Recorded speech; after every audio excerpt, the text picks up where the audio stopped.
आज कराची की एक अहम कारोबारी इमारत पाकिस्तान स्टॉक एक्सचेंज पर 4 मुसल्लह दहशतगर्दों ने हमला किया, जिसे कानून नाफिज करने वाले इदारों ने अपनी बर वक्त कार्रवाई से नाकाम बना दिया। सुबह के वक्त जब पाकिस्तान स्टॉक मार्केट में कारोबार का आगाज हुआ, बड़ी तादाद में लोग स्टॉक एक्सचेंज की बिल्डिंग में दाखिल हो रहे थे। 4 दहशतगर्द गाड़ी में सवार होकर आए और सुबह 10:02 पर इमारत पर हमला कर दिया।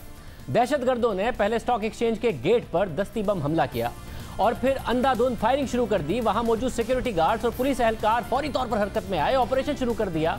8 मिनट में चारों दहशतगर्द मारे गए। 10 मिनट में कार्रवाई मुकम्मल हो गई। 25 मिनट में इमारत को क्लियर करार दे दिया गया और हमले के फौरी बाद कलदम जमात BLA ने वाक़े की जिम्मेदारी कबूल की और हमला आवरों की तस्वीर भी जारी कर दी गई।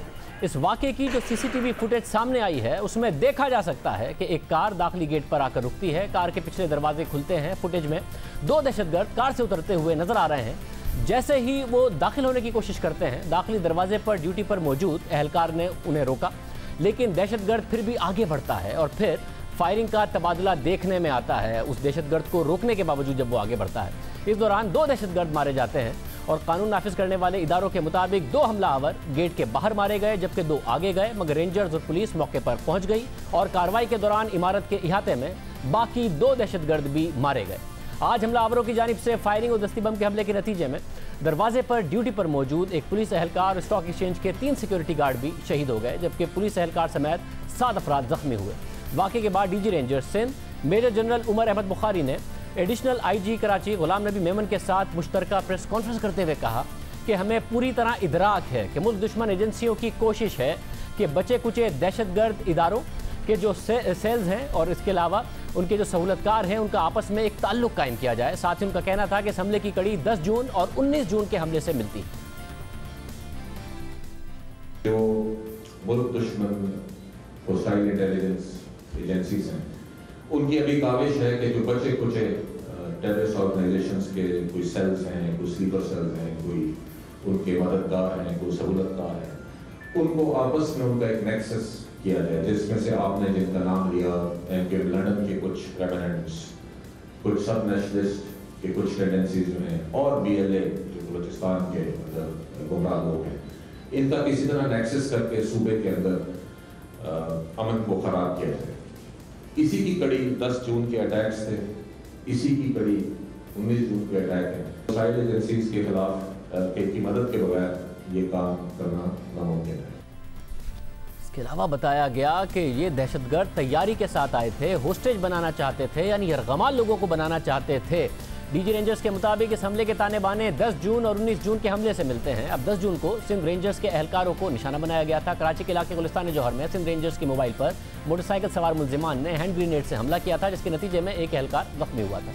इसके 9 दिन बाद 19 जून को कराची के इलाके लियाकताबाद 10 नंबर में एहसास प्रोग्राम के दफ्तर पर नामालूम अफराद ने दस्ती बम से हमला किया था, जिसमें एक शख्स जाँ बहक और रेंजर्स एहलकार समेत 8 अफराद जख्मी हुए थे। और इस वाक़े के 10 दिन बाद आज कराची स्टॉक एक्सचेंज की इमारत पर हमला हो गया। अहम बात यह है कि ये इमारत II चंडीगढ़ रोड पर वाक़ है, जहां शहर की कई अहम इमारतें मौजूद हैं। स्टेट बैंक, पुलिस हेडक्वार्टर्स और सिंध रेंजर्स का मरकजी दफ्तर भी यहाँ वाक़ है, जबकि पाकिस्तान स्टॉक एक्सचेंज में रोज़ाना सैकड़ों अफराद का जो कारोबार और रोज़गार के सिलसिले में आते हैं। अगर दहशतगर्द इमारत में दाखिल हो जाते तो ज़्यादा नुकसान का अंदेशा था, अगर वो यरगमाल बना लेते तो ज़्यादा नुकसान का अंदेशा था। स्टॉक मार्केट में कारोबार भी आज मुतासर नहीं हुआ, बल्कि कारोबार में मजबूत रुझान देखने में आया कि AC100 इंडेक्स 242 पॉइंट इजाफे से बंद हुआ। दूसरी तरफ पाकिस्तान स्टॉक एक्सचेंज पर दहशतगर्द हमले की चीन ने भी मजम्मत की है। वजारत खारजा के बयान के मुताबिक चीन दहशतगर्दी के खिलाफ पाकिस्तान की जंग की पुरजोर हिमायत करता है और पाकिस्तान की कौमी सलामती इस्तेहकाम के लिए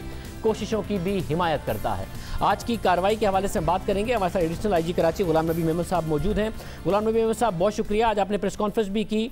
ज़ाहिर है बहुत ज़्यादा खराज तहसीन की मुस्तहिक है police force, security guards, security इदारे, रेंजर्स, जिनकी तरफ से बर वक्त कार्रवाई की गई। पुलिस एहलकार शहीद हुए, सिक्योरिटी गार्ड शहीद हुए, कौम पर एहसान है उनका। बताइएगा क्या इंटेलिजेंस इतलात थी इस हवाले से जो कार्रवाई आज हुई है? क्या इस हवाले से इंटेलिजेंस इतलात पहले से मौजूद थी? अजय भाई, थैंक यू, आपने इसको अप्रिशिएट किया हमारे इस एक्शन को। इनफैक्ट ये जो सिक्योरिटी का सेटअप है इसमें लॉ इन्फोर्सिंग एजेंसीज़ भी और जो इंटेलिजेंस एजेंसीज़ हैं ये मिल के काम करती हैं। नेचुरली ये एक ऐसी चीज़ है जो हर कोई अभी मतलब इससे वाकिफ़ है कि हमारे स्टेट को सिक्योरिटी थ्रेट है। इसमें मतलब ये कि मैं ज़्यादा डिटेल में नहीं चाहूँगा, लेकिन ये कि हम जिस तरह के security alerts different security setup से हमें मिलते रहते हैं, उसके अगेंस्ट पुलिस और अदर लॉ इन्फोर्सिंग एजेंसीज़ काम कर रही होती हैं।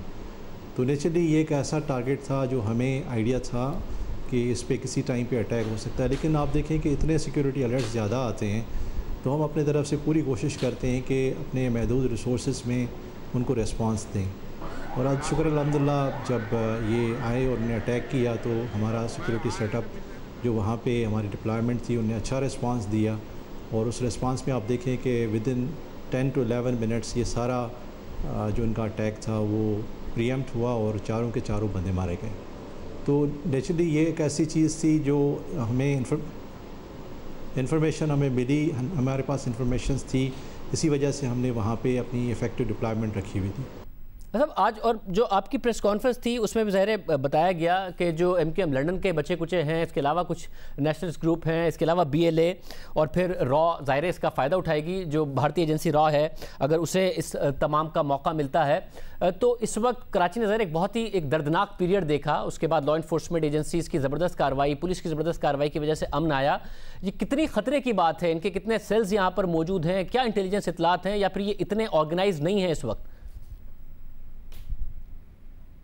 मैं शाज़ भाई इसको समझता हूँ कि यस समटाइम्स ये इस तरह की वारदात करते हैं और आके थोड़ी डिस्टर्बेंस क्रिएट करते हैं। मैसेज इनका काम करने का ये होता है कि मैसेज जाए कि भाई लाइन ऑर्डर की सूरत है। लेकिन मैं आपको यकीन दिलाता हूँ कि जिस तरह के मतलब आप देखें कि मैंने जिस तरह आपको बताया कि 250 से ऊपर हमने टेररिस्ट पकड़े पिछले साल, इस दफ़ा भी हमने काफ़ी सारे पकड़े हैं। तो ये अगर वारदात करने में कामयाब होते या इस तरह की टेररिज्म करते तो यकीनन ज़्यादा नुकसान होता।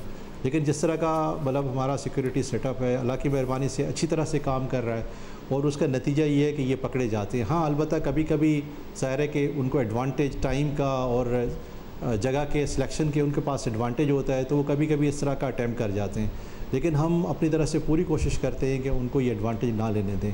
तो आप देखें आज भी अल्लाह की मेहरबानी से हमारे सिक्योरिटी फोर्सेस ने, पुलिस ने बहुत ज़्यादा अच्छा रिस्पांस दिया, और मैं यकीन करता हूँ कि आइंदा भी अगर इस तरह की कोई अटैम्प्ट होगी तो इंशाल्लाह हमारी तरफ से बेहतर रिस्पांस होगा।